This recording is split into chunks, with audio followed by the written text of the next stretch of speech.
I find today really important because it would balance a lot of what you've already absorbed. Um, so, transmission is an interesting word, and transmission is happening on a neuronal or neural level. It's always happening. How are you? How are you firing, wiring, strengthening, and thus like learning? How are you? How are you making connections? So this is a hard one, because if you have about 50 billion neurons and each neuron has 10,000 possible connections, you're looking at a quadrillion connections. There's more connections in your brain that there are stars in the galaxy. And a galaxy has about 100 billion stars. So you're bigger than a galaxy. How do you begin to compute? How do you begin to approach this kind of number? Okay, I'm really small, but inside that smallness, I'm a soul, our system. You know, you're that big. When I was alone in my solitude, I would look at the stars, and literally, I didn't believe there were stars. Like I'm looking at my cells. Outer space is inner space. Somehow we created a reality where the inside and the outside are actually just one. There's only one.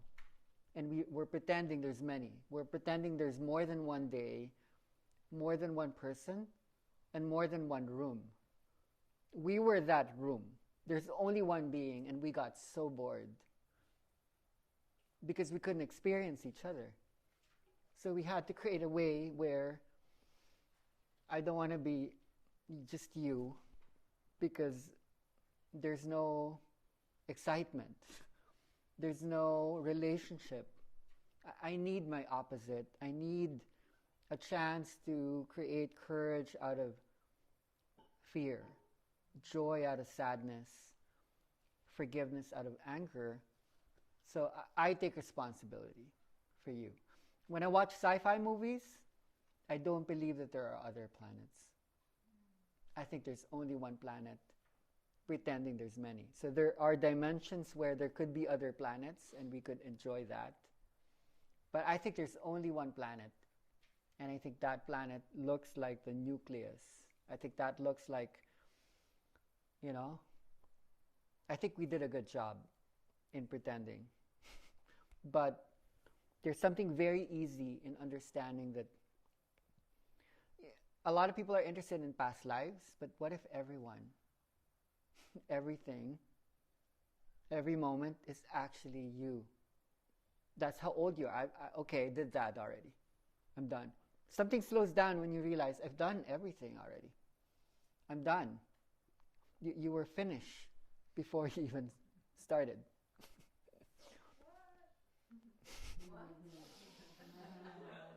Right? That's a paradigm. That's a paradigm. Everything is a conversation with the one. That would settle you. That already brings you into retirement. It stops everything. That's the paradigm. Like we created everything. It's all a simulation. It's all holographic. Total ownership, total responsibility, end of judgment. Okay? This is all me. Everything is me.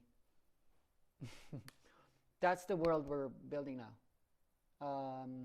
People are slowly realizing this, that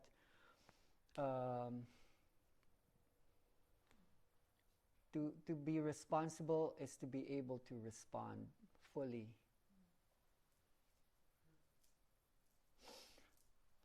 Fully. So first term, you keep repeating some of these interesting terms. If you're going to talk about oscillations and frequencies, this is where it starts, an action potential.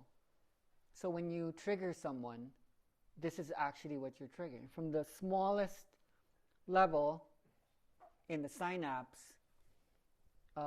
you want to talk about transmission, it's about communication. So your question is, how do cells and neurons communicate with each other? And if it's going to be electric, it's going to be through action potentials. So everything that you do will set off an action potential. So an action potential could be mediated by chemicals. Those would be the neurotransmitters. Those would be the hormones. And that would be converted into electricity. Right? Could be a sound that you hear triggers messages. It's all just messages. It's all just signals. So we're interested in how firing. How do you fire?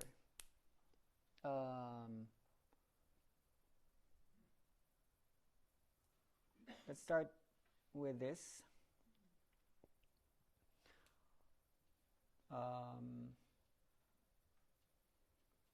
So yeah, we talked about brain waves in the beginning. Like, brain waves are possible because of the firing. This should start to make sense to you. Without firing, you can't have an oscillation. When you fire, and then when you start to create a rhythm in the firing, then you have an oscillation. Is oscillation the same as a connection, like the neurons that fire together? The oscillations is the wave. The wave. So if you have repetitions of firing, then you have an oscillation.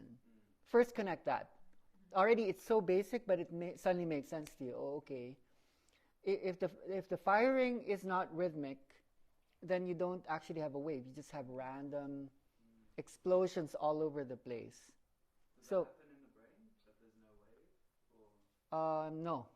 That's what we realize. Or maybe, and then that could be, but actually, I don't think so. When you die. Then you're dead. I mean, if your question is, can that happen in the brain where there are zero action potentials? Like, I guess there's always a wave, or is Yes. Yeah. There's always quadrillions of waves then. And because there's too many, that has to somehow be organized for you not to just be a cosmos or something really weird. So when cells are moving all the time, Yeah. cells are moving all the time. Mm. So they're creating also Yeah. Firing. firing, and then because it's constant, higher cells are Mm. every single particle is actually moving. Mm. So there's a wave. This is what it means that you are electric, essentially. That the ions, the calcium channels, potassium channels, they're firing into each other. You know, like what a car does with a carburetor. No, the spark plug. You can't connect the spark plug together. There has to be the space, and then they fire. It has to be just the right gap, because they're not actually technically connected. There's just a gap. And when it's just the right space in between, there are these chemicals containing ions that explode. They make all these cosmic explosions inside you. And you're relaying all of these signals, creating thought. This massive amount of signaling by the quadrillions is creating thought. Coordinating how you walk, it's all rhythmic. It looks like a knee joint. Yeah. It's the same. You have to have like the cartilage in Yeah, between yeah. transfer. Yeah. So then probably you would see this all over the place. In between people. Sometimes there's sparks. Sometimes it's just like dead air. Sometimes it's just irritating, but sometimes there's sparks. When it's the right gap.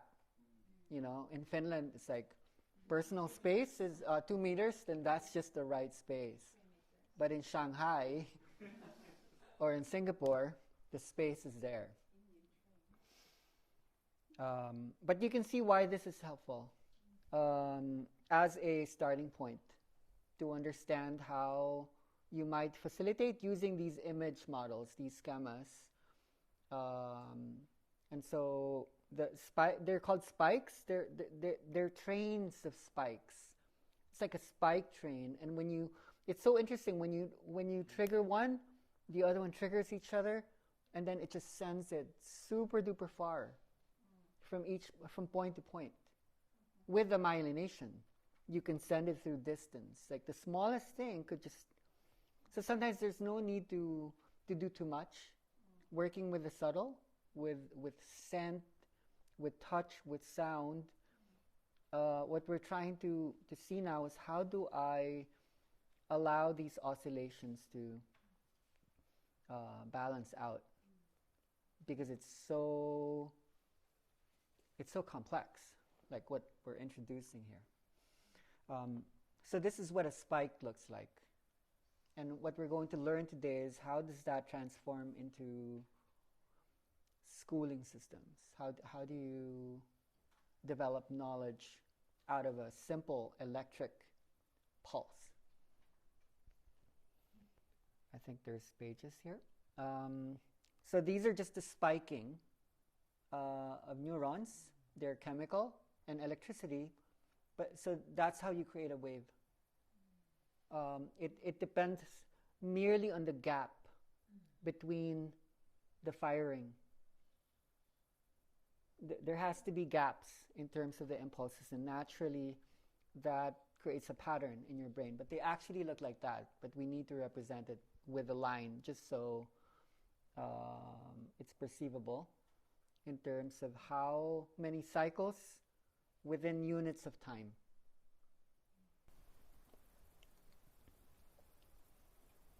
If you look at the picture above, actually it's happening in the moment. There's energy moving up and down. Up and down. We don't want to give the dimension of time to let it look like the cycles. It's funny for me to look at the word like activation, because everything is already in movement and everything is already like what does this word means, like when something would actually then start or happen. Looks like it's more organizing. In a way, yeah. An activation based on how this is coming about is more of a greater explosion of firing impulses that's more concentrated or even more disorganized. But the brain normally does organize. Firing in a certain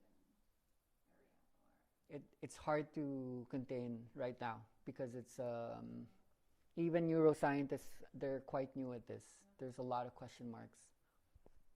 I have a question, sorry. Yeah. I don't even know how to put it out there yet. But this is like just raising curiosity. So you know how they say like you have the brain and the heart coherence. And I'm thinking about my mom, because she had a seizure in the brainstem.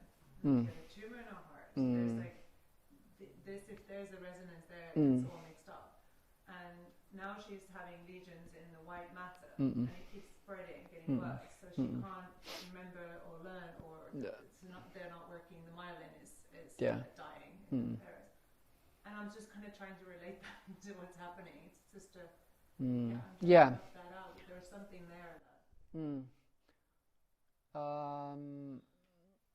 When we talk about the heart, and then when we talk about the brain, the heart has the pacemaker. We're not just talking about what's in her, but there's a natural pacemaker.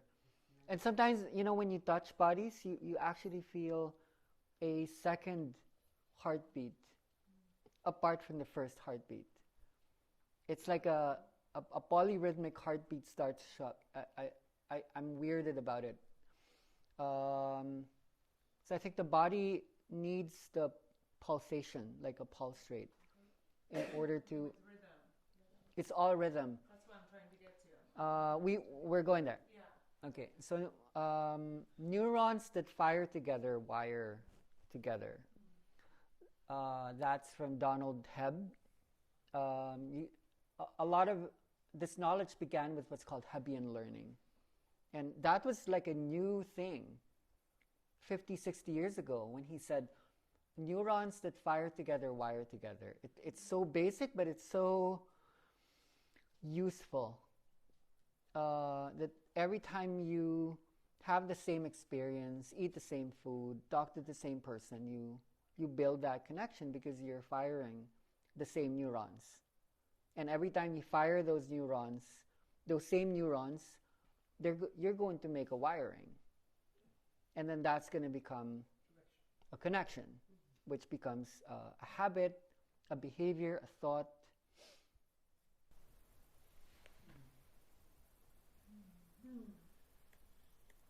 Oh.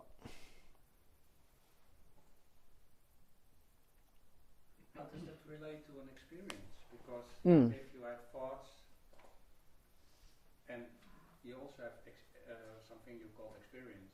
Yeah. Something happened. Yeah. That feels like clustering. Yeah. A cluster of connections. Well, it's almost like the energy journey is an experience of what is beyond the old wirings. Human beings are now learning to, because babies and small children, they don't have the wirings, but they do have the firings.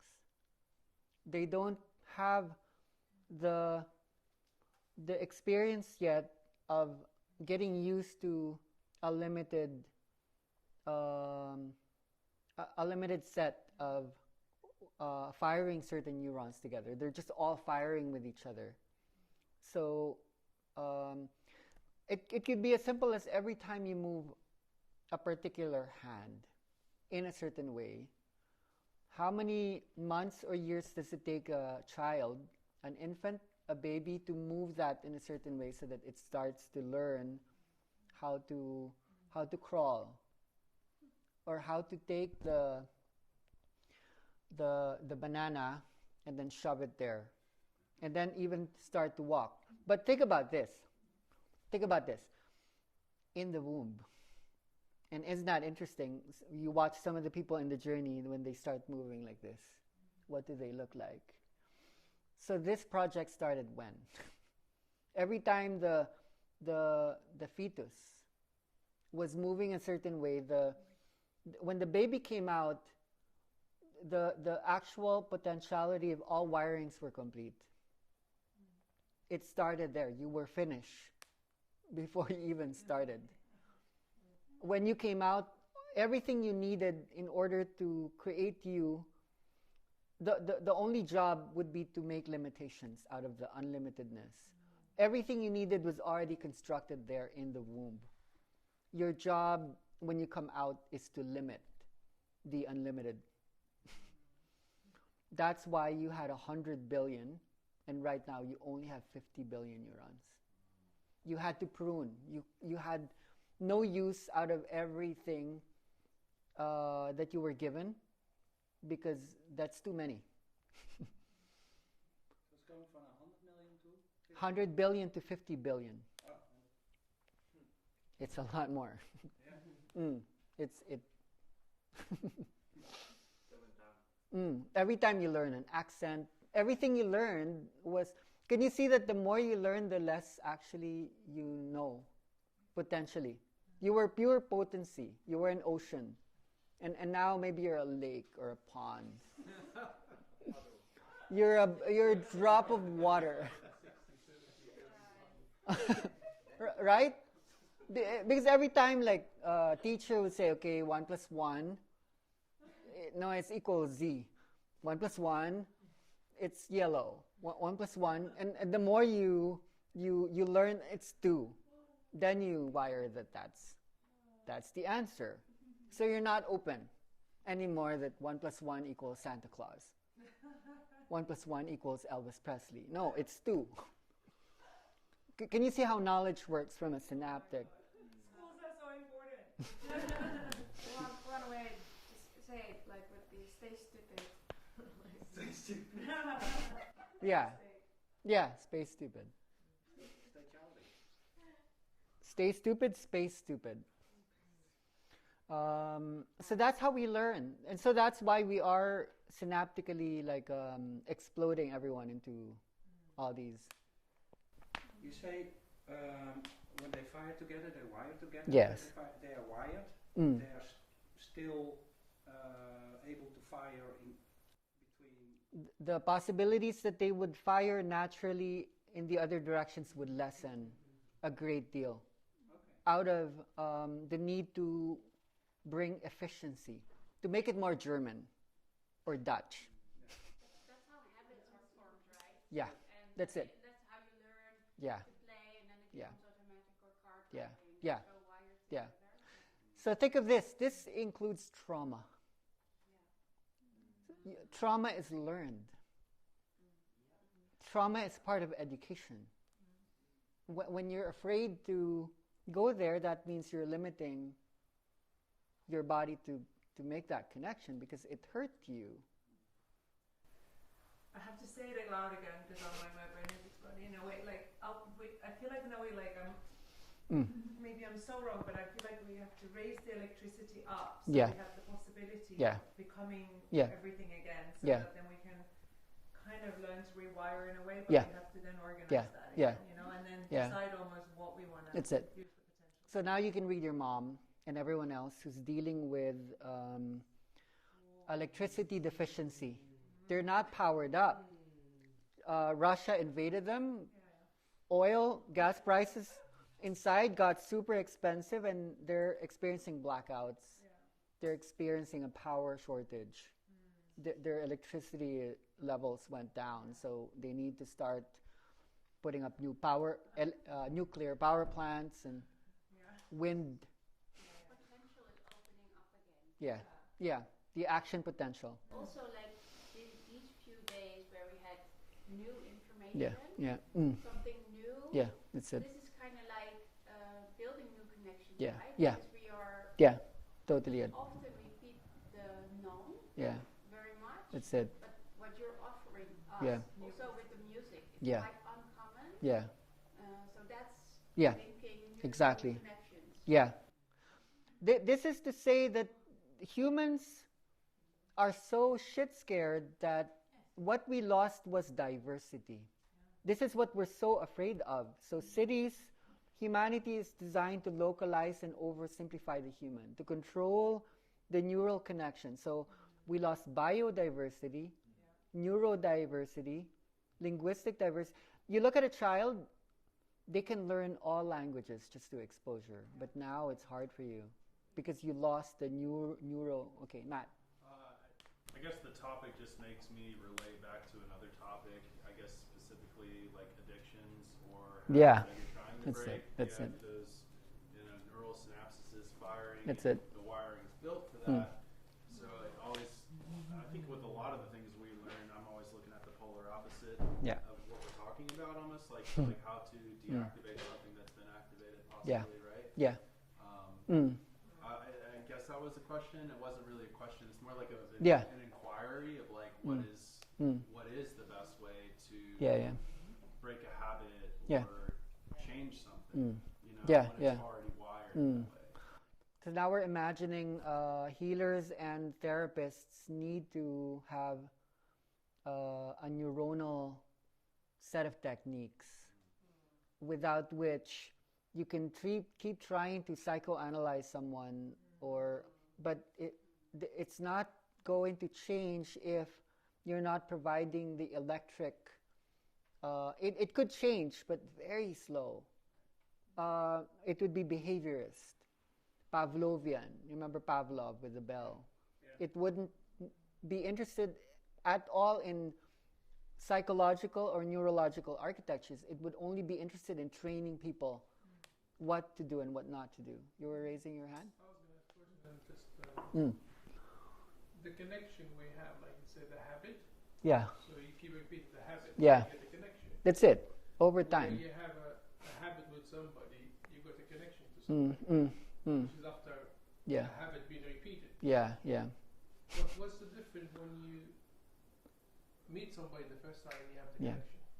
There's no habit there. But each of those people do have their own networks already. So then you would make decisions based on your network. What would gel? Is But also resonance? yes, but sometimes the learning would be from dissonance, because when you meet someone who's different and you're forced to get along, you would need to make new connections that you don't have. That's why you should meet people. Can I share what Yes. happened Yeah. This morning. Good. Yeah, I could see you nodding.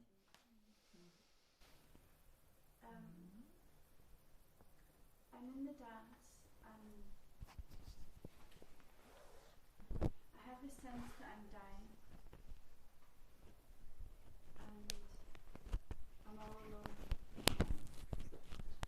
and a song comes on about joy and I'm curious, can I allow myself to feel joy even in this death process on my own? And I can do that. And then hands come around my head and I feel pure love and consciousness. And then there are hands at my feet. And it supports me into a journey, I'm still in it, where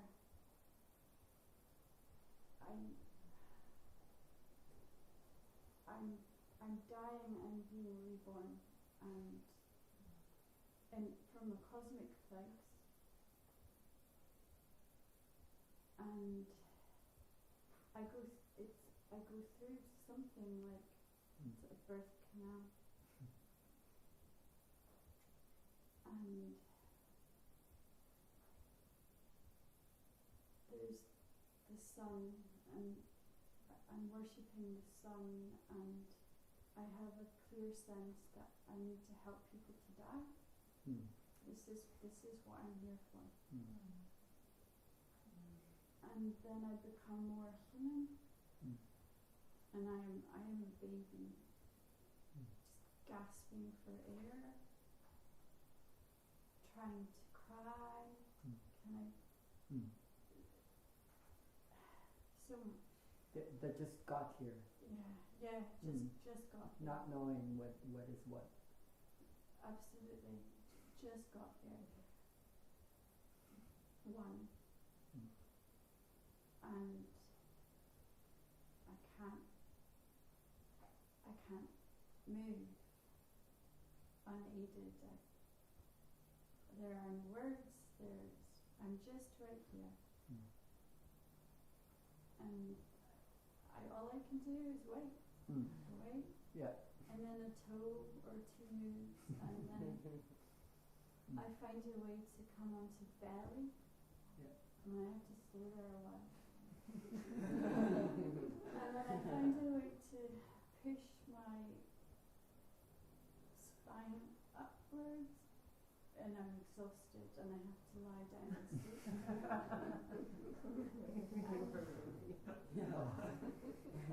I stay there, and then there is impulse for more, and I'm trying to crawl, but it's too much, and it takes me such a long time to get from there to there. And then I have to lie down again. And then I see my shoes.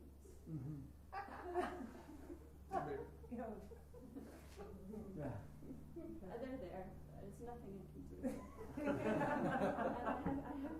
And I just have to lie there. Just baby, just trusting. Okay, I'm going through I'm just trusting this. These are developmental stages that cannot be rushed. And there's no need to grow up so fast, Caroline. And then at some point, I want something else. So I find a way to crawl towards Malguri and Sarai. I can't walk. My legs are not formed yet. And then they help me. And everyone's love is just so phenomenal, and no rush to move beyond us. But the sense of being everything, and then the reduction process happening slowly, So like to be able to come back, because I can't stay out there forever.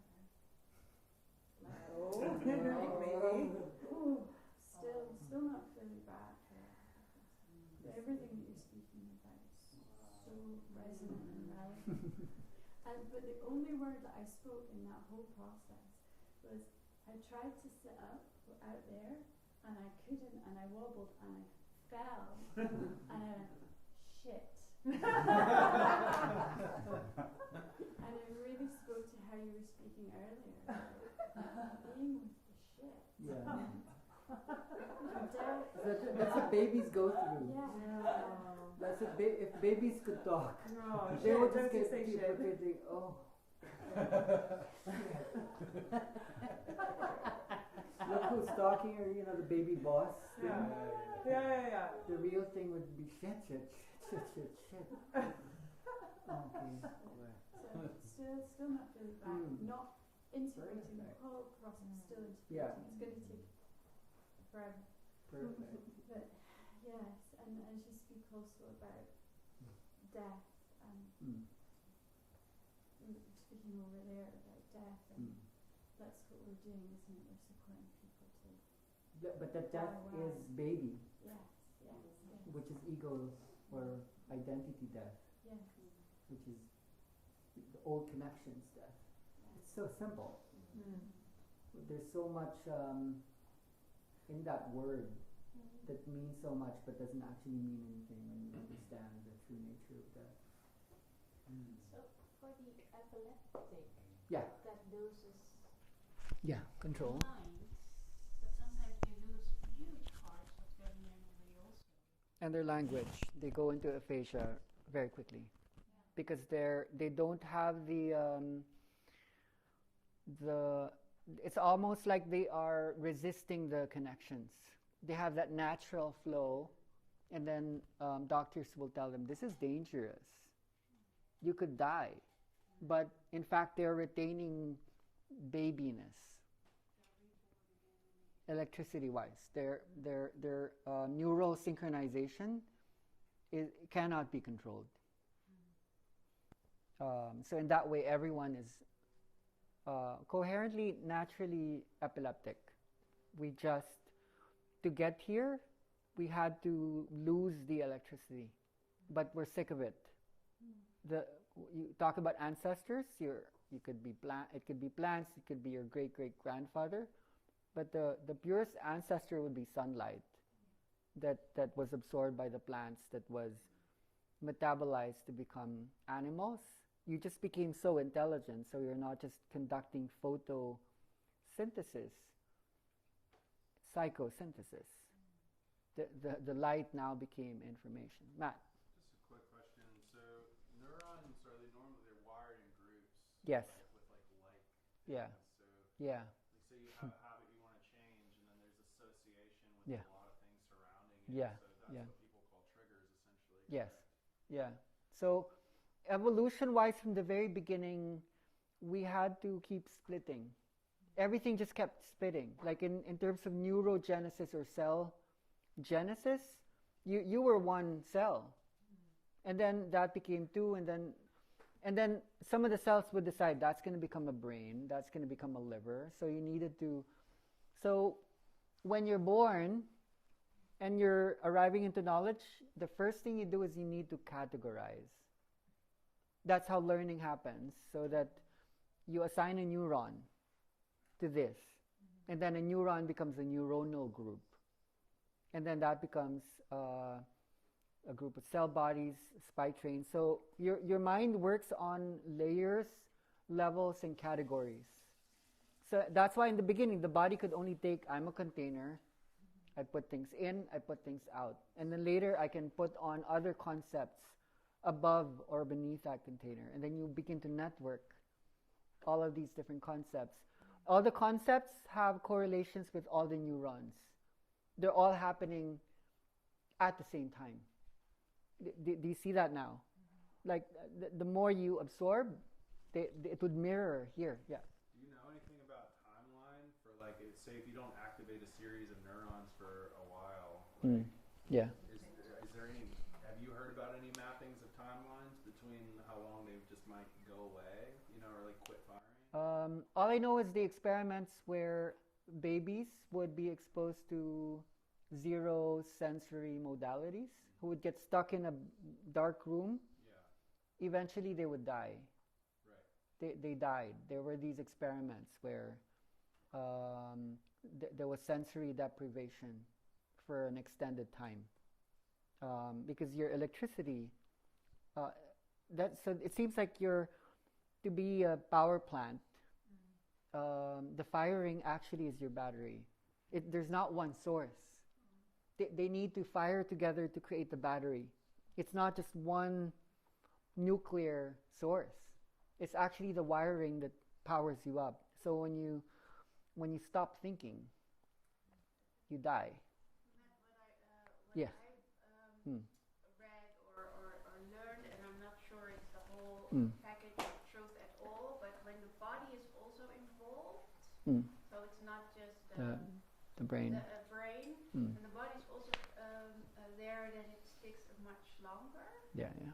So, for instance, like learning to ride a bike, often when you you've not done it for years, then it stays there. Yeah. The body, like the movement is involved, but if it would be other stuff, like more non-physical, but with thinking, then it's go unwired more quickly. I'm inquiring around this because I do tend to find myself just always in working with rehabilitation in a way, which would be activation with rehabilitation, but with addicts, with people that are trying to minus something, take away sets of neurons, just trying to get a mental map of how it works. And it's from this perspective, it's making so much sense, because normally for someone to even have a chance of walking out of serious addiction, they have to change almost everything about their lives. They can't associate with the same people. Obviously, they can't keep the habit. They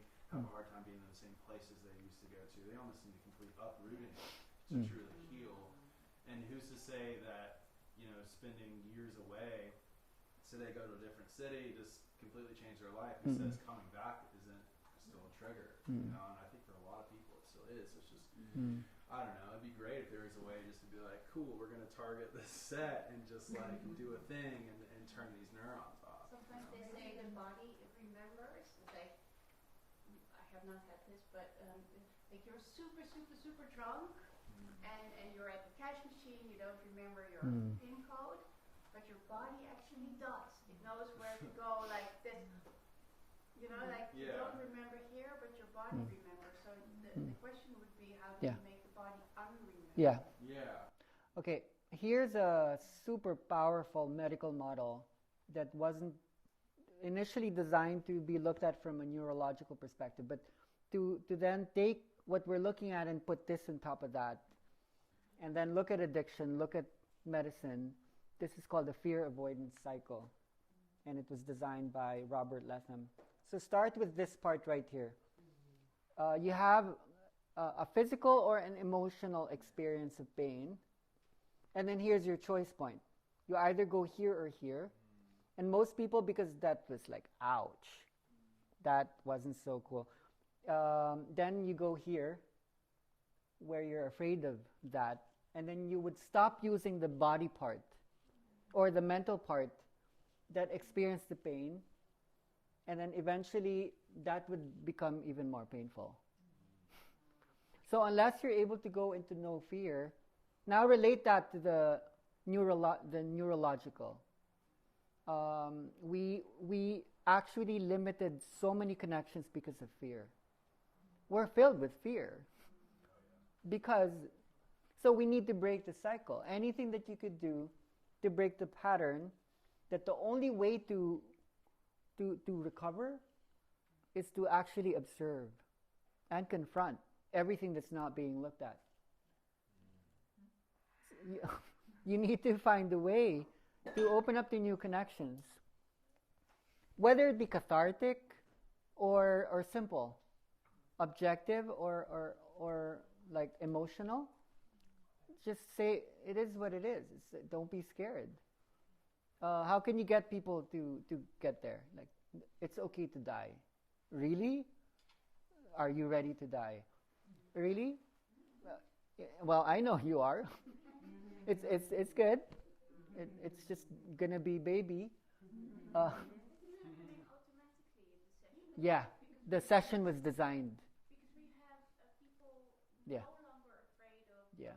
wasps, Yeah. and no longer afraid of flying. Yeah. While they have been fearful Yeah. all their life, and it just vanished. The whole process that we're holding, because we're tapping into the autonomic nervous system, going into the co-activation, this is actually what we've been doing. And the proof of concept is the spread. This is why it's spread across the world. Because this is what we've been doing all along. Recovery, all these stories of people healing illness, emotional disorders, depressions. We're getting people to look at the thing in different ways, from the weirdest, the safest. I have this practice with endometriosis, because what it does psychologically when the pain is monthly so intense is that I started to be afraid of the moment already a week before. And my whole body and mind gets tense, and I'm like, okay, it's going to come 5 days, maybe 6 days, then I cannot do anything, I'm going to vomit, I'm going to be in pain. So I was so wired to just, so my whole system was alarming already for the fear of the pain, because it's paralyzing. So someone said to me, who I lived together with like maybe 6 years ago, they were like, Italy and inner dance facilitators too, like, do you realize that you start talking about it already 1 week before? And I was like, huh? Yeah, you start talking about it, it's coming, da da da. So you're wiring your thing that the pain is coming, the pain is coming. So I was in such a like system and loop with it.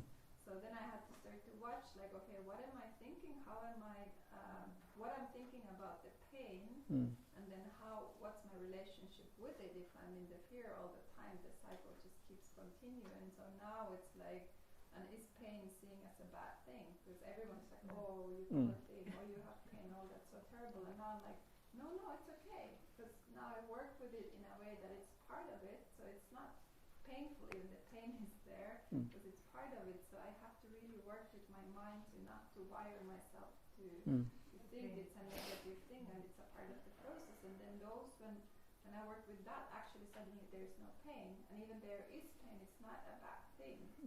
So how can we feel pain and change the perception of pain or death? Then it changes kind of the cycle also. So it's a lot of like mind work for me also. It's physical, it's energetic, but it's a lot of psychological work, like to catch myself. And that happens in the process for me many times, that I catch myself thinking or feeling something, and then I realize what are my cycles and patterns and addictions or things. And then they are only, because it comes to the awareness, it's only able to change because I notice it slowly and able to make a change some of those. You can see if you're the lucky ones, you have something to work with. Yeah, very nice. Other people don't have something to work with. Yeah. So you can see it in a nicer way. But then it It's a can be good the thing sudden to- death of your mom. Okay, now I need to face it. So what about the next one goes? What about when I go? Am I still in the fear? Like, how do I deal with these things? Or why do some regularly a monthly something to work with? actually Very lucky. just being on Earth is already quite Painful. like how she described it. It's shit.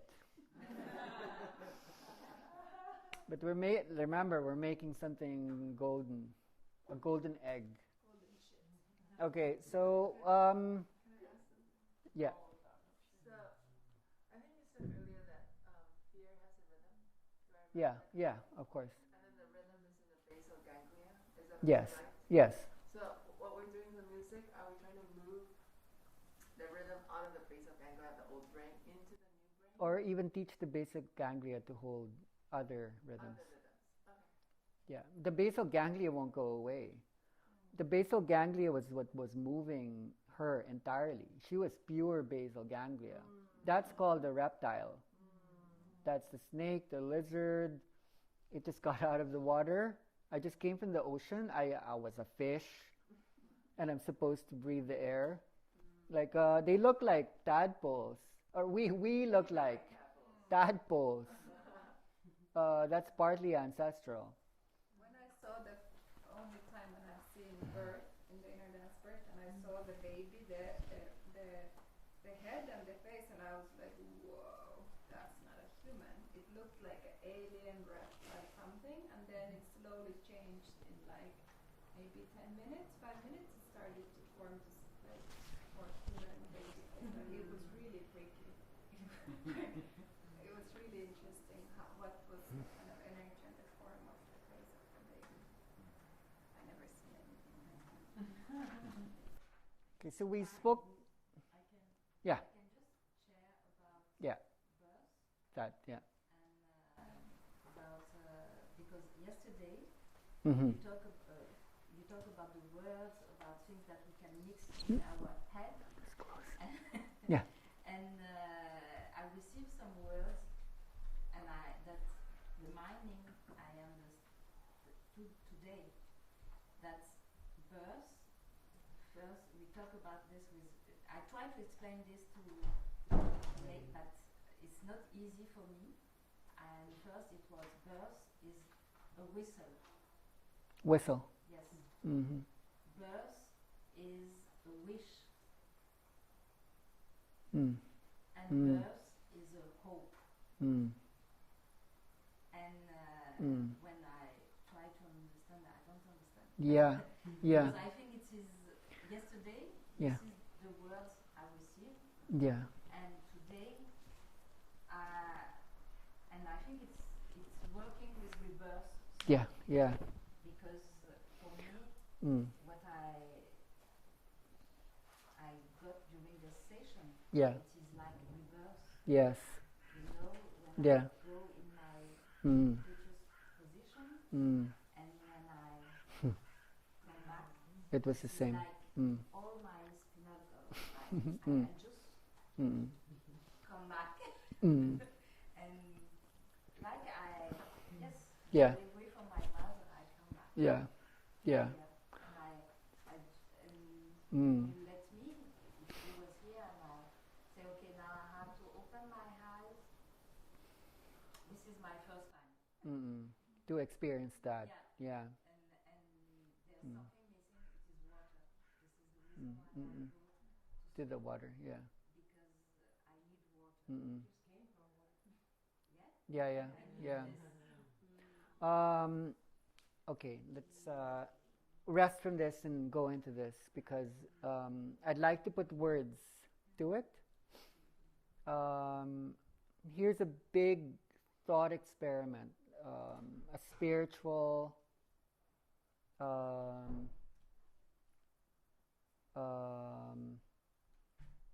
nuclear missile. When you die, you will have an experience.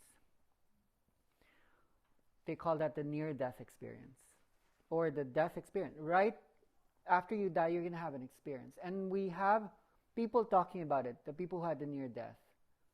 So some people talk about the tunnel. Some people talk about like becoming disembodied. But probably one of the most common experiences is called the life review, where in a split of a second, you will see the whole thing. Already that's discombobulating. Like, okay, that was a big life. How can I look at the one thing? And then they say, I saw it completely. I already saw this in a few minutes. All my Yeah.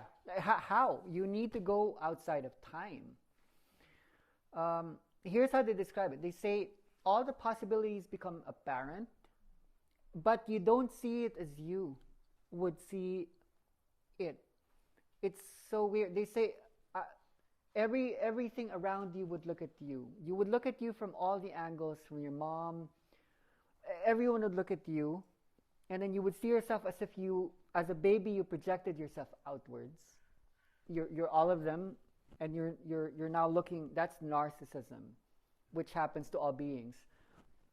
The images outside you become not a part of you. You project yourself as an extension Death is an intention, not an extension. And you become the whole world looking at you. So you would have this thing called the life review. Now that's not the mystery. The mystery is when people die longer than some of those people who had the life review, they have another thing. They call it the birth vision. And then they would look at the next life. Now this is weird. They would look at the life that hasn't been lived in completion. All the possible, it's weird. You lived, you were finished before you started. You would look at it before you sign the contract. Say, okay, I'm okay with that one. I'm going to go in and I go out. But if time doesn't exist, if time is an illusion, Einstein said that, I trust him, he's smart. If time is an illusion, you haven't been born and you already died. But yet you come here. You're there. You're there already, you're still there. Can you then realize that there's no difference between the birth vision and the life review? The womb and the tomb is the same. Oh shit. The thing that was speaking to me so long was the symbol of 8, or then the Ouroboros, that actually the point of transition is the same. That it's as easy to go as easy to come, you know? It's just like that one little part of it. It's about Einstein. There's a doctor called Peter Levine who's like kind of somatic experiencing. Anyway, when he was doing his doctorate, he would go to a diner in New York and just sit there, and Einstein would appear to him, and they would have conversations about retrocausality, all of the things that he was studying. And this went on for months and months. Anyway, he goes back to Brooklyn to have a conversation with his mum, and she's quite skeptical, but he says, I've been meeting with Einstein every day in my lunch hour to discuss my thesis. Like, well, that makes sense because he saved your life. So when she was pregnant, she and her husband were out on a lake, and their boat capsized. And Einstein and his wife were in another boat, and he jumped in and he saved. Oh, that makes sense.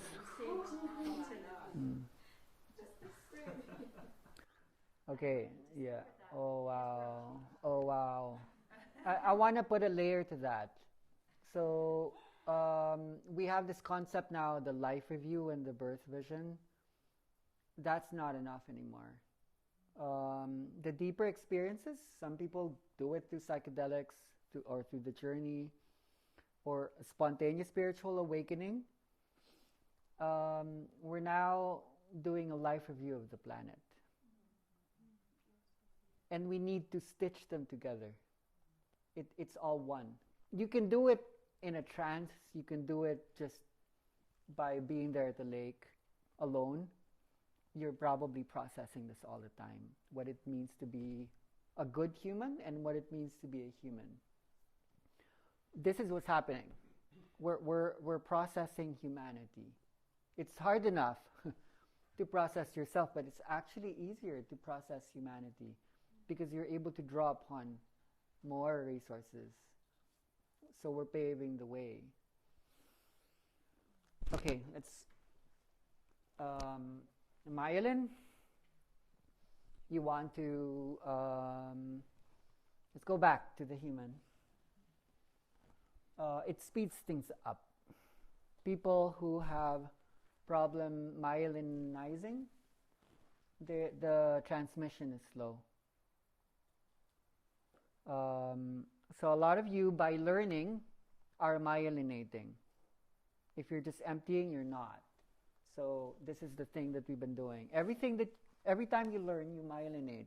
When people stop learning, then this kind of stops. The main disease that is to do with myelination, when myelin starts to decay, what is that? Yes, but what is the most common? Yes, but what's the more common? It's called MS. It's called multiple sclerosis. That's when the myelin starts to decay. And your body forgets. Yeah. They're not accessing the oligodendrocytes and the Schwann cells. That it's still to do with calcium and potassium and ions and channels. So myelin also allows you to become bigger. Without myelin, you just stay like.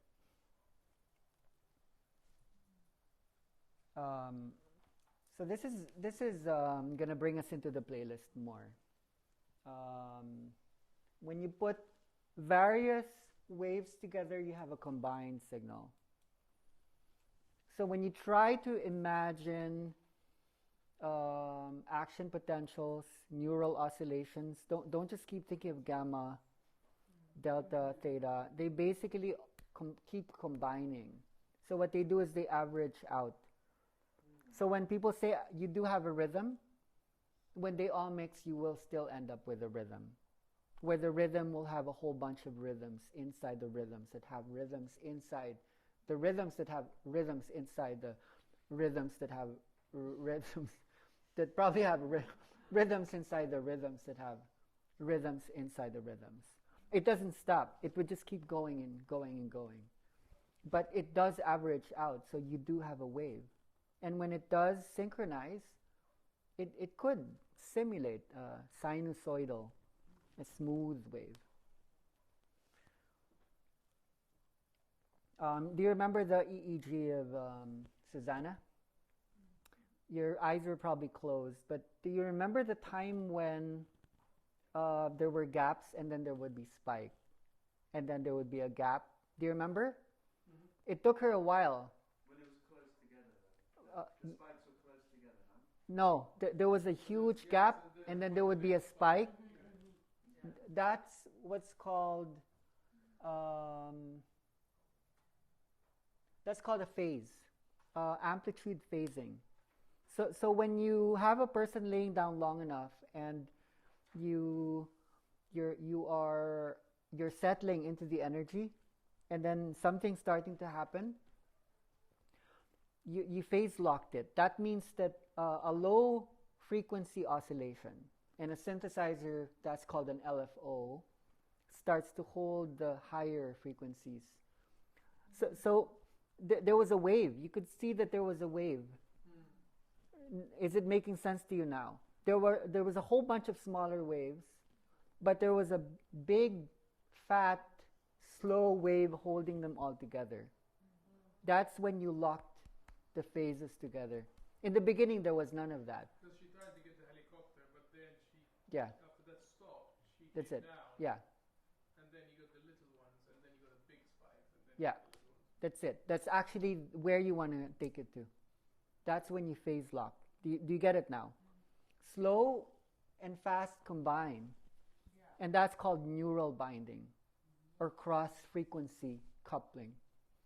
How it felt to me was like I had to get the helicopter to stay there. I had to be excited and calm at the same time. Yes. I had to like psych myself up to get the helicopter, but that's then I had it. to be like, yeah. Stay right here. That's it. That's why I was exhausted after it and my heart was pumping. That's it. But I was so calm inside. Yeah, that's it. Delta gamma. You need to hit that point. Yeah.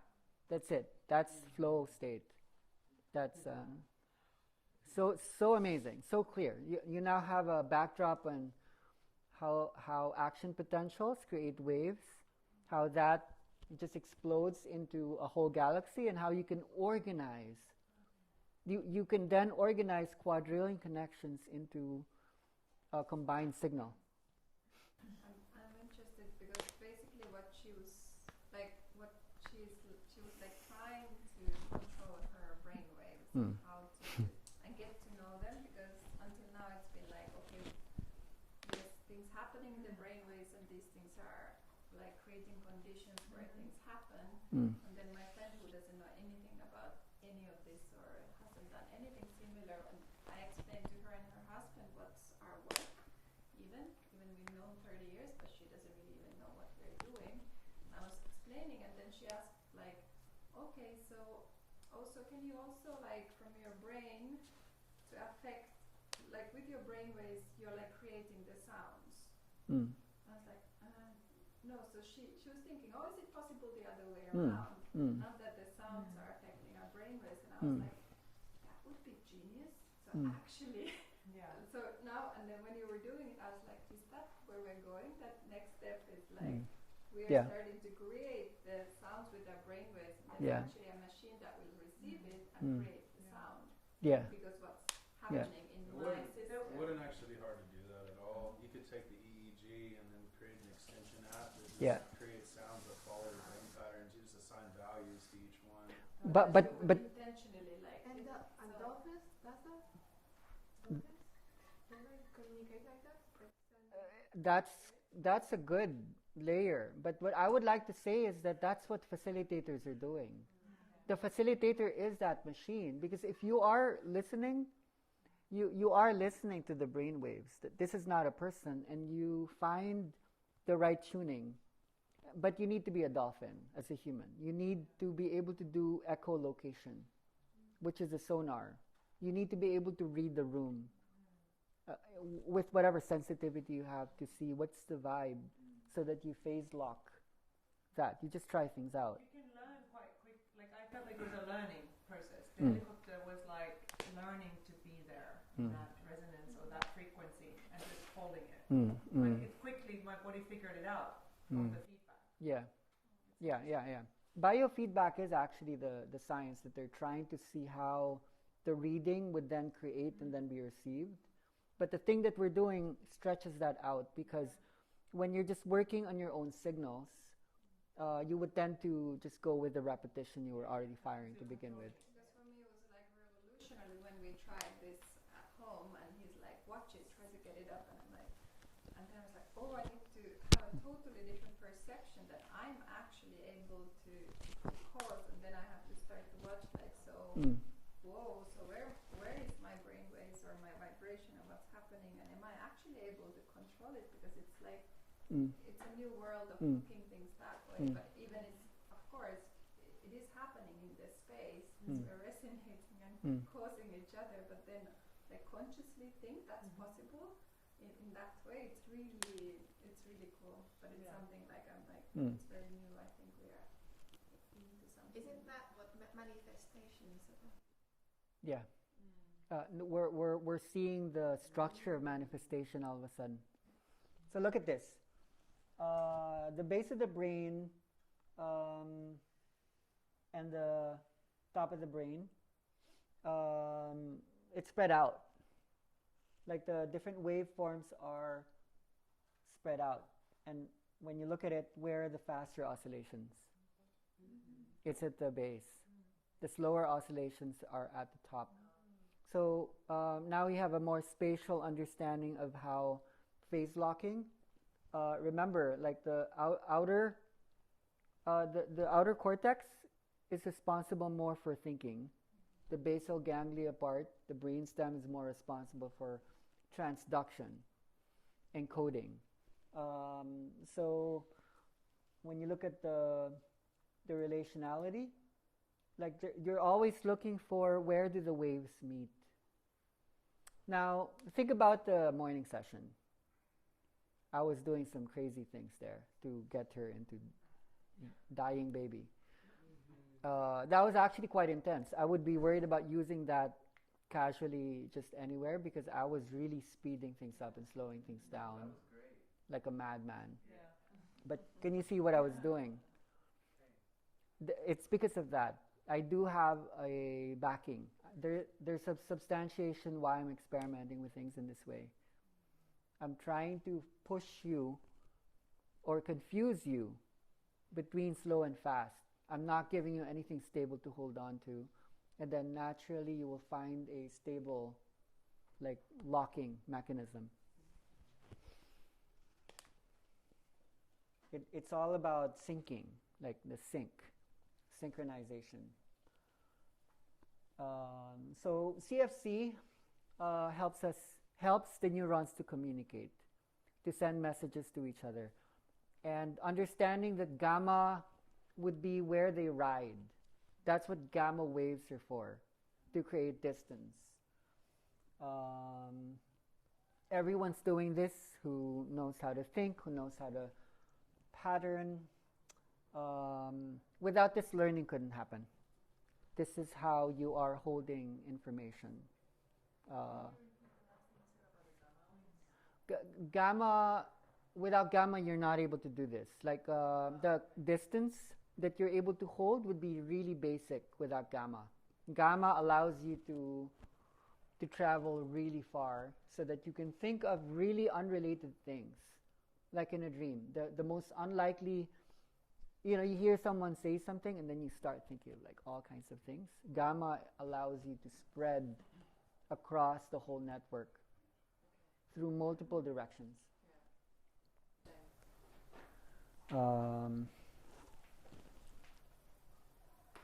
But it would work together with other frequencies as well. Yes, but the highest ones are the ones responsible for knowledge. The other ones have more body-based responsibilities in a way. Cool. So, getting there.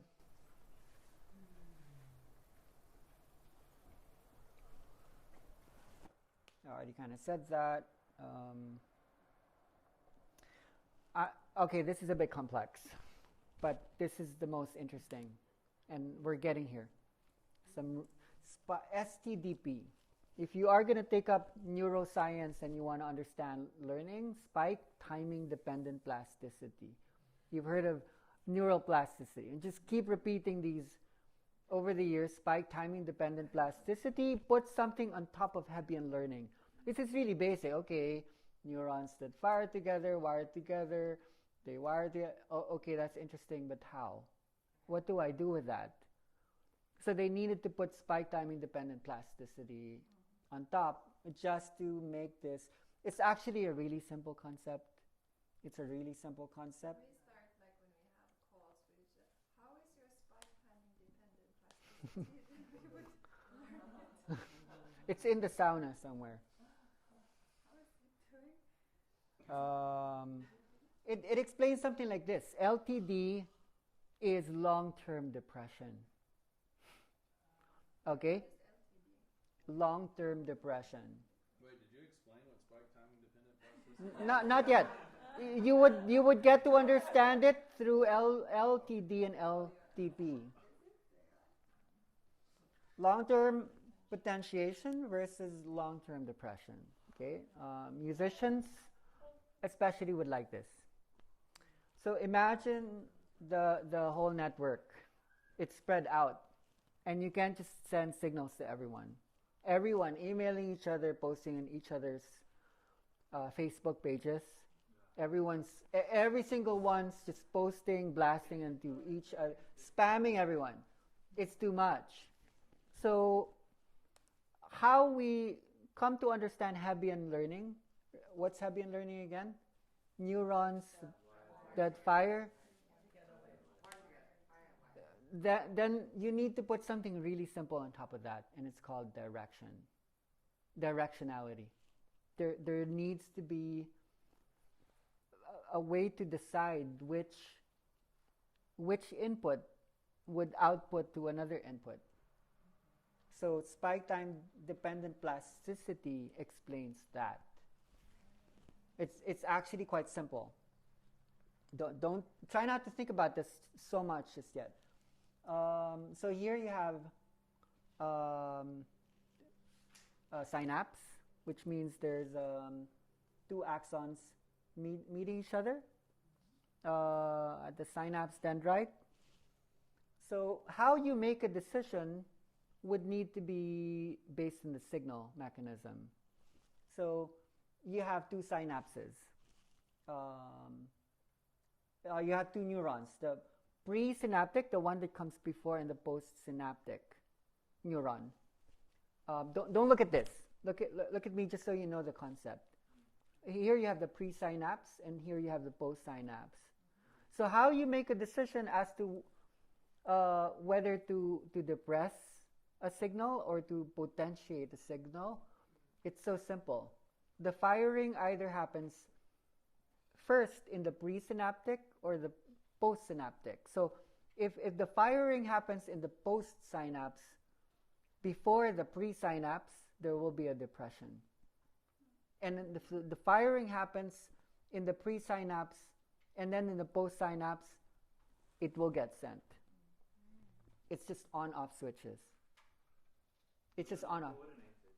They're not coordinated when you have long-term depression. It could be anything you hear. It could be anything you see. Yeah. It could also be chemical.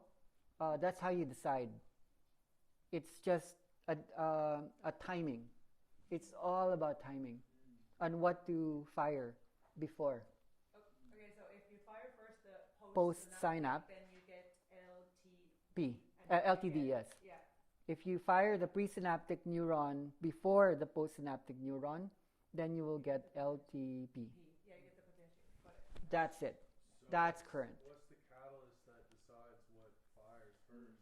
Senses, stimuli, entrainment, everything that we've been talking about. Direction. Even the speed. You can control the speed through entrainment. You can. It could be how you touch a person, what they smell. You create a wiring. And then when you put a schema on top of the you see now, that's how you make decisions. It's all directional. So now maybe you'll have really interesting models in how you hold certain things. Just think of directionality. Before that, with Heavy Learning, they were just thinking, okay, they wired it, but how? So this could have musical consequences. This could have the tools that you use. You can see why music would be the key, because music is rhythmic. And this whole thing has to do with rhythm. Because long-term means you need to maintain that rhythm. But then when you want to hold more rhythms, you need to create a pattern of some sort. Just like when you said the decision, what he was asking, so if there's sound, then it comes to me, then there's a schema in me that decides if this is, for example, good or bad, and then my response would decide if it's the postsynaptic or the presynaptic. That's the signaling. To then fire onwards, or if it's going to get depressed. Yeah. If you don't like that, you will not potentiate that at all. It will just get depressed. It's just going to go into depression. So trauma, the likeliness that you will fire that will be really, really low. So ways to help is touch, even words. Yeah. So let me give you like one example in an inner dance journey that's connotative of this. So I worked with a French yoga teacher. This is a long time ago, maybe 2013. And so I had her there. She didn't really know what inner dance was. She had some stories. She was laying there. I put on the music, and then I just watched her body start to move like that and this and that. So she stood up, and then she did a back bend, like a full back bend. It's like, okay, like she's a yoga teacher. She's doing back bend, la-di-da. She was crying. And then when she woke up afterwards, she said, I did a back bend. I said, yeah, that's nice. Yeah, la-di-da. You're a yoga teacher. She said, no, I have a back problem. I can't do this. But then I did a back bend. So in her mind, she was like, oh, this is so deep. I'm doing a back bend. And then her mind said, what am I doing again? I can't do this. So she decided to make a choice. What do I listen to? Do I listen to the part that says my back is broken? Or do I listen to the fact that there's nothing wrong with me? So they've been trying to have a baby for years. She goes home to her home in Boracay. Wham, bam. Thank you, ma'am. Baby. So that's long-term potentiation or depression. It doesn't matter how long it was depressed. If you want to give a chance for something else, then open up the space where a new decision could be formed. synaptically, psychologically, emotionally. So it's not like good and bad, but in a way the synapses decide this is depressive because okay, there's a sound and it creates that depression. It continues. It doesn't fire onwards. But is it like that? Then I have another choice point or a schema that can come in. Like, is this even depressive because I can change again, like the connection. All of these scatter. They're sent out all the way to the muscles, especially like what you were saying. The muscles operate according to these channels. Like you're constantly from the cortex all the way to the muscles sending orders. The hypothalamus sending orders. They're all informing each other. This is the channel. You want to talk about transmission? That's transmission. They're all making a decision, a one decision usually, all at the same time, using on-off switches, ones and zeros. Just then to Susanna's question, like you don't need to do something that is good only or goes forward. Yeah. If there's something to look at that needs to be looked at. So it's not like good and bad if it goes onward. Yeah. It's non-dual. Because there's something then that starts to transfer also in system how we build. Just whatever that's more. Healing can happen kind of in those moments. It's like unlearning everything that you know. Just so, I feel like I missed something essential. Like what would cause the firing to start in the postsynaptic neuron instead of the presynaptic? Your personal preference, your beliefs. You don't know. It's happening in a... If you perceive something as stressful, then the wiring in the brain gets like disorganized or happens in the wrong order. Well, but if someone's experiencing something stressful, the LTP, the LTD would still like override the LTP. The depression is inhibitory. It's not going to allow certain wirings because it's preventative. So let's take it really simple. If I like hated the music sound and it's irritating me, and I decide then that I really can't. Yeah. There's a basic level you could decide. Exactly, because an action potential is made by a trigger mechanism. Something will trigger a spike. It could be the music, it could be something, and then it depends on the directionality what experience would be formed out of that. We discussed this yesterday because I got highly annoyed with certain, like the music made me irritated. I wanted to leave, and I was like, I wanted to stay. And you were having that was the best thing ever, and I'm like, oh my god. So is it mindset then? Yeah, it's up to her. Yeah, so you choose to block an experience because you think it's going to be bad. It could be the worst, or it could be the best. It's really up to her body. I find it the worst. You find it the best. When there was too many things coming at the same time, I've decided that's not good for me. Yeah. This is too much distraction. My body's saying, get out of here. It's messing with it's disturbing you. And for you, the disturbance was a good thing. Yeah, I don't also think it's a decision always, because my mind wasn't even there. No. So it's just how I'm structured or what's in me already and what happens in that cocktail of moments, which is not just the sound, but it's everything. And where I am and where my synapses are doing, that's why there's also like that not knowing part and not controlling, where we cannot decide how this experience will go. But trusting that the intelligence is inside. Yeah. And it always, I think it always still wants to go into some kind of balance and harmony and well-being, not at one point in dying, but that also could be that good moment. If we can remove our personal story. Anarika. So could it then be thought that our energy is a possibility, and that's the limitless? Yeah, but because you don't want to be limitless, when you then apply neural binding with neural firing, you can then relax into certain things that you're happy with. Then you would myelinate. That means the spiking doesn't need to be so extreme. You start to learn new habits, new thoughts, because you're happy already. I don't need to be baby anymore. Like I've decided that this is who I am. You can strengthen the connections. Is that intelligent? Like Susanna, she suffered the experience, let's say, part of it. But the intelligence on her decided not to go out. Yeah, yeah, of course, yeah, of course, yeah. No, but the way you know what I'm trying to say is somehow she made the decision to stay. To a mind experience. I don't want to be here. That's what we designed. My mind, blah blah blah. But I still stayed. But by design, the process is supposed to imprison people in either blissful or super uncomfortable processes. It's always going to come up. If you're just always blissing out, then actually that's not really a learning. That's not learning. I trust, like, because there's like intelligence in the mind, there's intelligence in the body, in the whole system.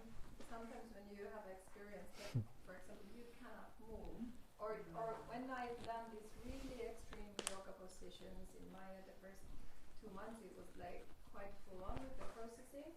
My body went to sat, and I was a yoga teacher that time, full on, and I was like, I'm in a position where my neck is like 45 minutes on my top of my head in the worst position. I'm like, I've gone to chiropractic all my life. I've taught yoga. I know this is not what you're supposed to do. I would never teach or do this in any class. You would break yourself. What the hell are you doing? And why are you just staying there? So my mind is like, in that position. My body doesn't want to do anything else. It's just there. My mind is questioning, should I stop this or not? Can I stop this? Should I just trust this? Yeah. And after that, something that was really stuck in me, or some injury or something, was just fixed. And then I was like, okay, after that I really needed to question how I teach yoga, because like, how can I know if actually the intelligence of the system knows better than and I cannot know better than his body what is actually there. So should I just trust that there's this crazy intelligence in nature, in the chaos, in the order, that will anyway try to find like that homeostasis or balance in life on the earth. So those moments are really weird, because it might be something my concept that this is very dangerous. That's why when someone is saying don't step on someone or don't do this, don't that, I'm like, I'm not sure, because we cannot know, and then we are also practicing together how much we are in a dialogue and what is spot on. On that level, yeah. The death principle isn't so hard to approach now, because the death principle it's really just old connections that are going to die, potentiating new connections. Because directionality is very people who didn't travel and are exposed to the same thing, they're really wired. So myelination isn't always like brilliance. People who are too myelinated means they're not constantly learning. Like what you want to think about is, okay, I don't mind being a baby right now and just being open. Now you want to think of how to constantly be like maybe the peak of learning is at the age of 3. That's the big peak. So to emulate not just the baby, but to stay there, toddler age, where you're just curious, you're playing around, but you're actually like learning massively. Maintaining that brain state means signaling both negatives and positives without making too many decisions. I have a question, but it's totally different. What is intuition? Then. Intuition isn't always a spiritual notion. Intuition is not having to think about something you already know what to do. So for example, you're driving a car and then it just rained hard. And then you went into a skid. You don't really have time to plan this out. So naturally some people would know how to balance it out, because if you're in a skid, if you press on the brakes, you're going to spin. So in a skidding situation, you actually need to direct the wheel so that it finds a torque that would allow you to balance out. That's intuition. But you could have only done that through the years of driving that allows the car to be an extension of you, that is an extension of the road. Someone who does not have the experience of driving does not have the intuition to know what to do. So intuition is not something coming from nothing. It's actually integrating everything that you've habituated. So there's a part of intuition that is also habit, partly coming from trauma, partly coming from just what you know, which is also accessing that which you don't know, but most people's intuitions are actually patterns still. That's an overused term. That's an overused term in spiritual circles. That I want to tap into intuition. No, you're actually sometimes coming from your personal resources. And that maybe as well as the facilitating, because I was like, oh, trust your intuition, and I'm like, well, I don't know what I'm doing. Yeah. I don't have the experience. So certainly, like also like trusting that I don't have to know it from. Oh, now I'm not intuitive person. Yeah. I don't know what to do with this body. You know. It's good to put that out there. I think most of it's a practice, and it takes time to trust this space, and then find that what is intuitive and what I've already actually witnessed and seen by being with like thousands of bodies and recognizing something, but then always going to the baby and being like, I don't know, so let's still confront this moment as a 0 point. I don't know anything about it, so it's like I think a practice between patterns, that knowing and gut feeling, but it's something you can train, like what Astarami here is teaching in universities. She's an intuition researcher, like doctorate in intuition in Finland, and her lecture is like it's something you practice.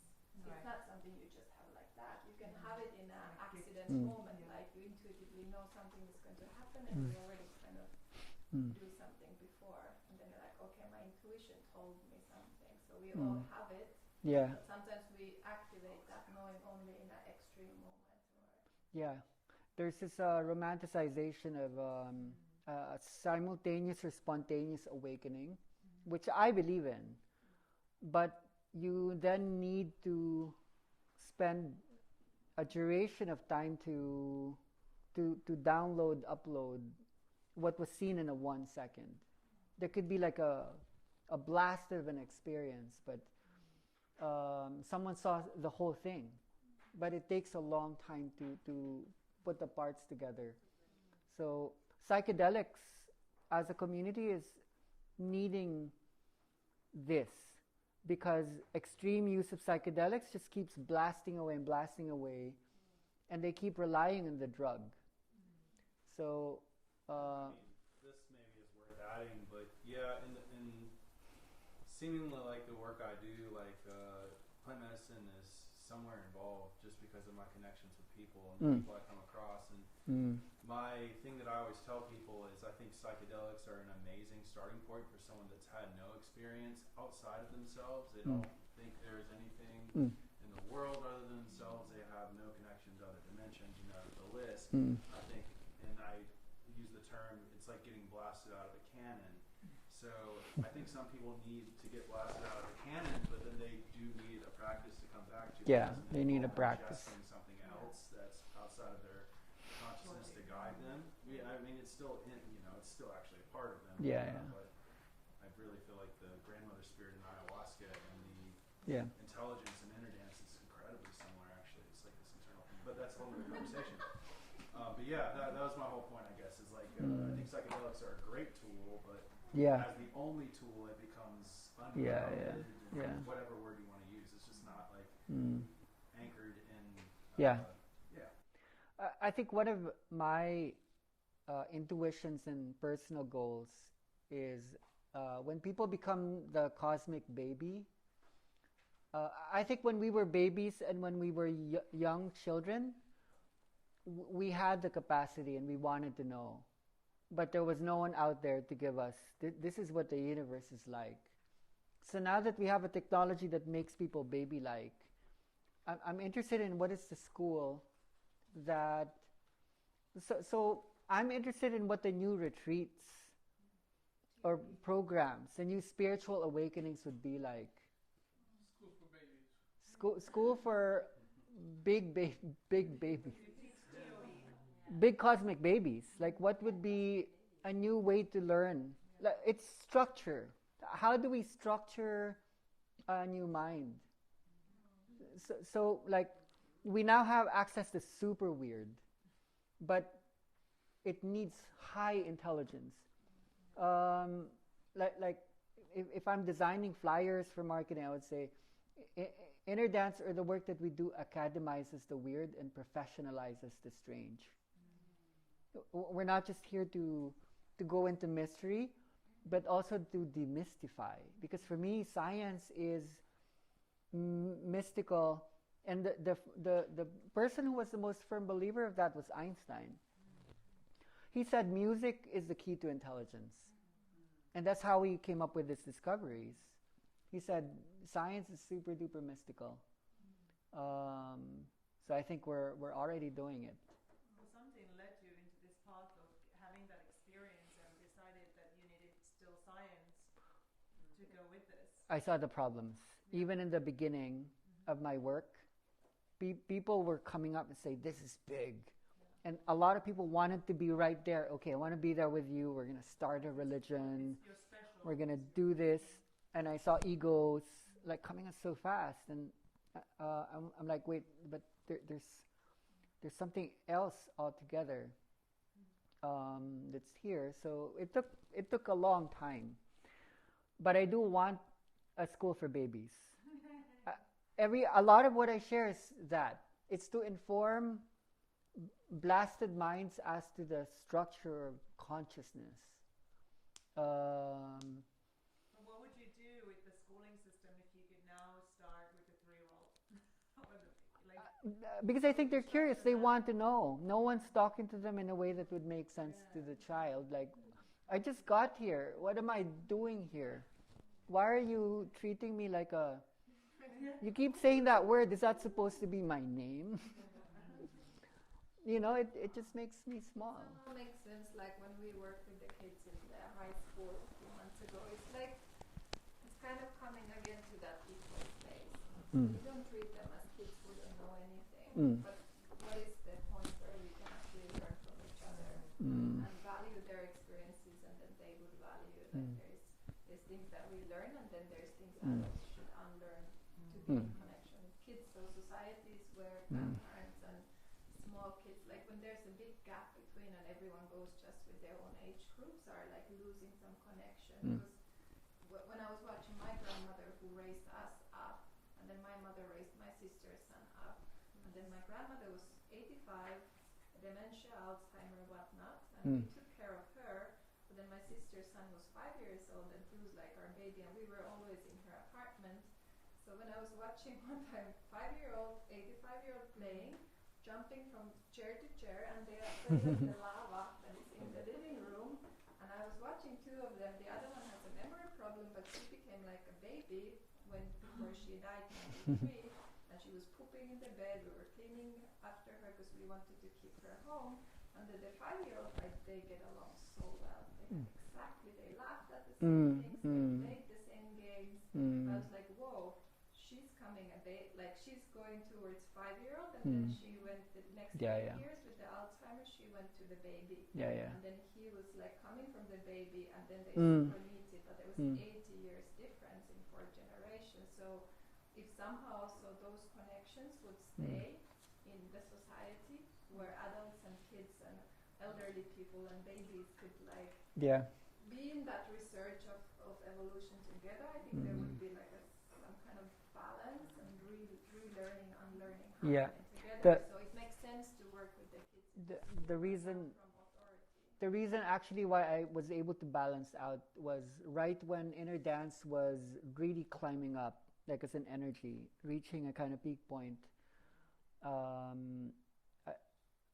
I had my first child, my son. So I was doing all these trainings where all these adults were becoming babies. And then I would go home.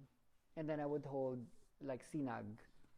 And then I really saw the correlations of these people getting on airplanes, flying to Palawan, crawling around the whole room. And then I would go back home where my child is learning to get up, starting to speak, and then I go back to the retreat center, and then all this light language was happening. It didn't take that much, and then when he was getting older, then I had my daughter. There was 3 years difference. And I had enough notes when I was with my son to see, I still needed to be held in that baby mind.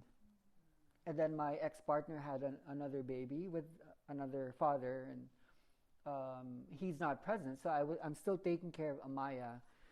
So I had this really long laboratory setting where stages of developmental psychology was so important for me. The branch of psychology that tries to study what is it like to be initiated into the world coming from 0 point. Because I'm not attracted so much to adult psychology. It's trying to work out the dramas, the traumas. I'm really interested more in the growth stage, the beginning.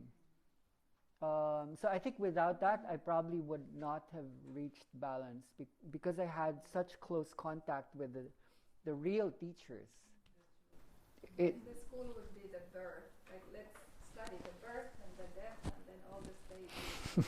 Life becomes a study class. Yeah, The school, this space and the sessions are a good tool for that, but then if we start seeing this is exactly the same what happens in our lives, so this is nothing different. It's just very accelerated way to go kind of in that level. So she just went through did a very quick process. And they have people like you guys channeling, I need to work with children. I need to work with institutions. You need to start like programs like these now. Like the star, what do they call them? The indigo children and the star children, whatever. They need some kind of support that's consistent so that it could just be modeled. Well, I was just having sort of a realization. It has nothing to do with the children, but I was thinking of this mother. She just sent me a picture, a video, like she's working on her child, and then her child is working on her, which was like, so beautiful. Yeah. My son was doing that. I'm always, science cannot prove anything that isn't there yet, and absence of proof is not proof of absence, because sometimes we miss the technology to look into something. Yeah. But relating that to what we're doing with energy, no matter what the name is, it can only bring out something that is actually already there in potential, right? Yeah. So You can't actually learn something you don't already know. no, so we're not doing something new. We're bringing out something that is potentially there. So it's awakening that potential, right? Yeah. So sometimes it's like Yeah. we're doing something new. Yeah. This is maybe just my own realization, but it's just bringing out Something that's always been there. something Yeah. that it already Yeah. is there Yeah. potentially. And this is That's a big one. this is awakening that. Yeah. And for me, the most amazing thing is that it goes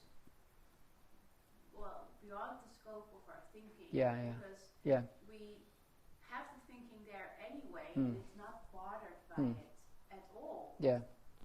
So you're doing this amazing pose, and you're thinking, my body doesn't know how to do it, but it's happening anyway. Yeah. And I cannot heal in 1 week or one. So we go to the quantum.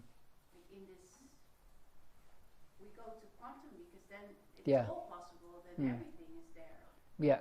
But Yeah. it brings out something that is innate. Yeah. So on my formulation, like developmental psychology even alone wasn't enough. So evolutionary psychology doesn't ask how does a person develop. Evolutionary psychology asks how did the species grow from the beginning. But where you're talking from is even beyond. It's quantum psychology or cosmic psychology. That's what the spiritual communities are working on. Because try to tie this in together. It's so mind-boggling. In some of the experience, you would realize that the story of the person somehow correlates with the story of the species, the story of the earth, and the story of the universe. Somehow, boom, it's like one story. Everything's connected so that the reason why everything happened had to correlate to... But that's a huge time scale to get you to see that. Right now, the movements are tying that together. It's the great-grandmother's weaving of the stories of all stories. Some people talk about this realization. They actually get to that point where I know now why everything happened. It's connected to everything else that happened, but that's a dimensionality that's black hole, Big Bang based. When you die, you would go there by choice. For me, that psychology doesn't need to be the answers within it. It's just getting to hold the questions. Like in the Philippine tribe, one of the most beautiful questions the shamans, one of the rituals a shaman holds is when you know what question is being asked by the room, the answers will come.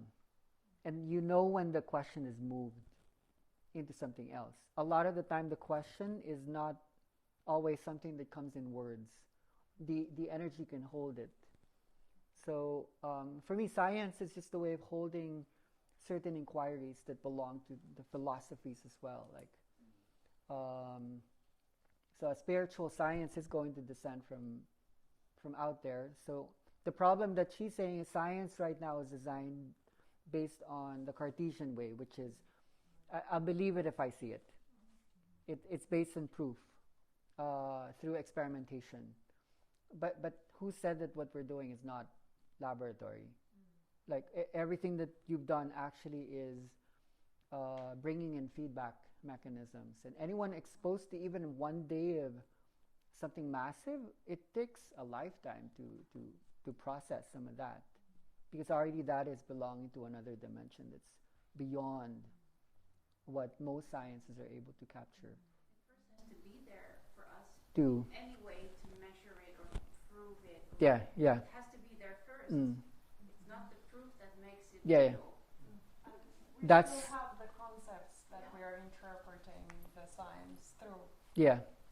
We are still the ones interpreting. But that is changing now. That is actually what we're helping to redesign. Because we can't just drop everything right now. The questions behind the questions. Yeah, that's the new space. Because definitely we can't just be babies right now. But we keep asking the question, what is behind the questions? What's the question behind the question being asked? The reversal of psychology in the developmental sense is really interesting that way. Like babies actually need to be seen in a very different way. Like pre-formationism was a movement 1,000 years ago. When babies came out, we didn't treat them like babies. They wore the same clothes adults did. They were treated like adults. There were no schools. They just walked around. They were respected. I was a nursery teacher in a Montessori school, and that's how it is. All the furniture that they're hanging, you don't have a desk as a teacher. All they get to choose what they learn and at what pace they learn, and they get to choose what toys they play with. And at a certain age, they want to start cleaning the classroom, and they learn. So many adults. Yeah. It's so fascinating to see them navigate the world intuitively, and they work in silence. There's no talking, and it's the most peaceful place where so much is happening. I love like when the kind of being with like okay, so like a big shift when I moved to Palawan, because suddenly I was in this ecosystem living outside, and then there's animals and creatures and insects and something. Everything is in this cycles. And then if I think this kind of like earth consciousness and then or cosmic consciousness and all these things, and then the more I'm with the animals and the plants, I'm just part of it, and then I'm like, why would I value myself more conscious than our dog or our cow or that plant or that insect? Because they are in this super interesting harmony. They know what they're doing, and when our kittens are born or I see our dogs are born or the baby cow, they are in the remembrance. They come to that form and they remember, and they are imprinted to something, and they don't kind of have a conflict about they are in harmony with it. Yeah, they feel like they have the remembrance. So I feel why I love that word is like because and many people start remembering the connections and the big bangs and the like earth that you have awareness where you are like I feel what the earth is feeling, or I can feel like a lot of beyond the human experiences, and those are a more and more when the playlist also changed in my field or in the space that was held. So something like what Nadia said, it's already there. It's already there. So I like to play with the words that okay, when it's already there, it's already inside, it's already everywhere. What's the remembrance process if we are shutting down so many neurons and forgetting from the baby? And then what are the moments when we remember the connections and it goes beyond human perception of form and things. So it's like you have to trust. Yeah. Those are the moments when the remembrance comes and the moments where we actually experience and know and feel it, and probably biggest are the birth and the death because they are so profound in the cycle.